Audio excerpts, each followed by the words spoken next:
Bismillahirrahmanirrahim. Assalamualaikum and a very good day. I am Rouzil Armiza Shamsir and together with my supervisor Dr. Kalsom Ali from Faculty of Leadership and Management, University Science Islam Malaysia, we will share a framework of work adjustment among new academics at Malaysian focused universities. The first few years in academic work is important for new academics, and it is crucial that they are well guided.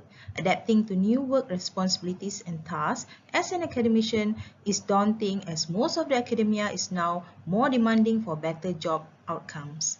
Although these new academics have completed postgraduate work, which will have prepared them as researchers, many still undergo changes.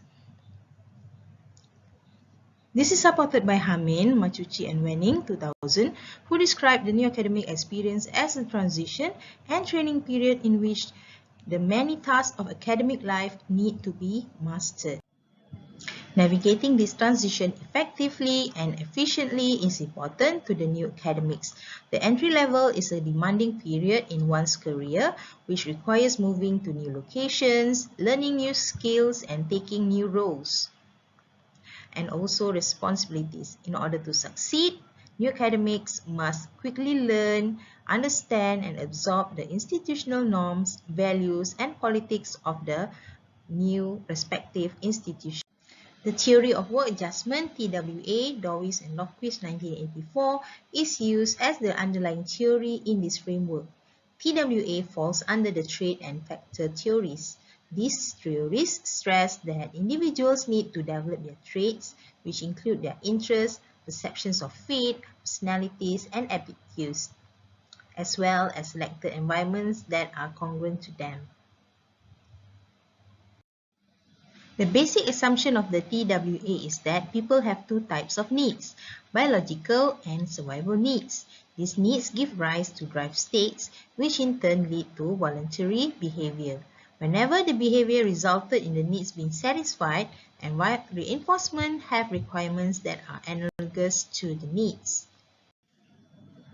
Work adjustment is focused on the dynamic process of achieving and maintaining correspondences with a work environment as a result of interactions between an individual characteristic such as needs and abilities, and also commensurate attributes at the work environments. Work adjustment, according to Taylor 2002, is a process of achieving and maintaining correspondence. It is also indicated by the satisfaction of the individual with the work environment and vice versa. There are two factors included, which are individual-related factors and organizational-related factors in our framework. These factors are derived from the Theory of Work Adjustment, TWA, developed by Dawes and Lofquist 1984.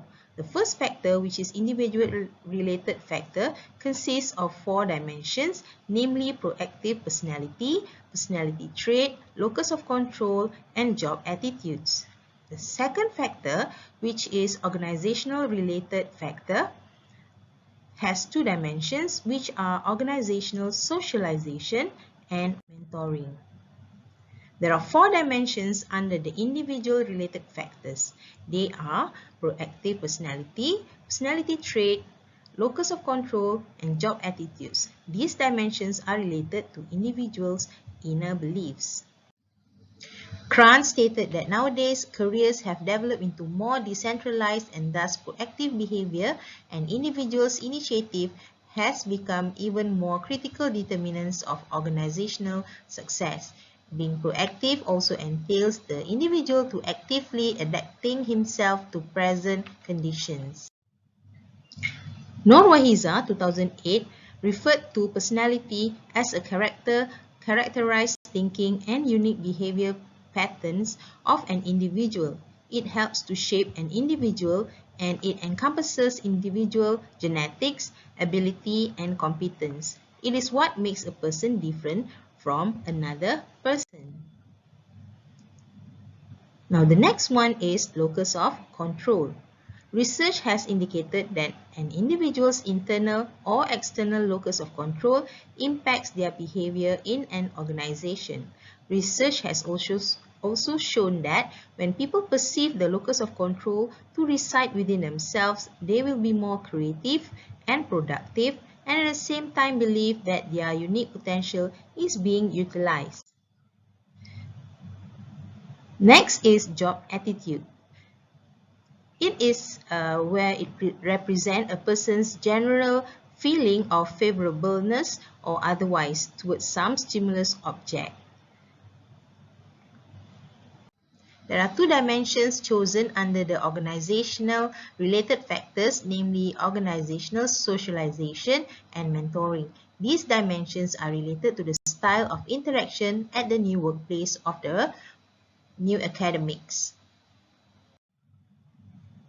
Pelter 2004 defined organizational socialization as the process whereby an individual develops an appreciation for the values, expected behaviors, and social knowledge that are essential for assuming an organizational role and for participating as an organizational member. She furthermore posited that socialization to an organization and a role begins with an anticipatory learning period during which newcomers begin to assume the values and attitudes of the group that they just joined. It is not a static process where a newcomer only receives an imprint of the organization.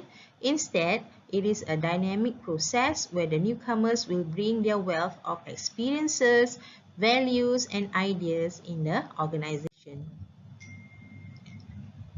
The next one is mentoring. A mentor is usually more senior or experienced, but in cases of peer mentoring, the successful rate proved to be very high.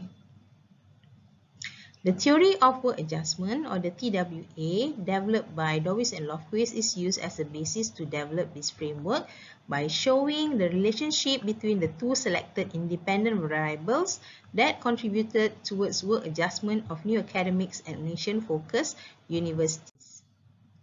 This framework shows the individual related factors, and it consists of 4 variables, namely proactive personality, personality traits, locus of control, and job attitudes, together with the organizational related factor with 2 variables, namely organizational socialization and mentoring. A moderating variable, which is gender, is also introduced. There are 2 indicators of work adjustment as proposed in this framework, namely job satisfaction and job performance. This means that if a newcomer is well adjusted to the job demands, he or she will be satisfied in the job, better off in terms of performance, and would stay longer to serve the institution and may not suffer with unfavorable work outcomes such as stress, feeling temporary setbacks, and hinders team performance. Myers, 1980, defined satisfaction as the willingness to remain in the organization despite a variety of inducements to leave. Her study shows that job dissatisfaction leads to less productivity and lack of cooperation towards the organizational goal. On the other hand, Kristen, Eyer, and Soberman, 2006, defined job performance as a construct that includes effort, skills, and outcomes of an individual which is seen as important to an organization. Now we have come to the conclusion and implications to human capital development in Malaysia. The academia has put a lot of effort in recruiting and appointing new academics as a means to support the needs for new academics due to the institutional growth and expansion. Work adjustment is required since the transition into academia is more than making a physical move. This has led to the question of what affects their work adjustment in the early years of transition. Human capital development, which is almost synonymous with human resource development, has been identified as one of the vital components driving our nation to success. Supporting work adjustment of new academic is considered as an initiative under the human capital development process is justifiable as follows. First, this proposed framework of work adjustment for new academics provide a theoretical guide upon which future empirical research may be based. Similarly, this framework could also be used as a guide to work adjustment programs for them. Second, investment is needed in terms of managing the individual, job, and organizational related factors on their influence to work adjustment of the new academics. This certainly needs various structured and unstructured programs of training, mentoring, coaching, and workplace. Finally, the individual related factors which have been proposed in this framework, such as proactive personality, personality trait, locus of control, and attitudes, represent some of the soft skills that are necessary in order to balance an individual's skills and capacity as an employee.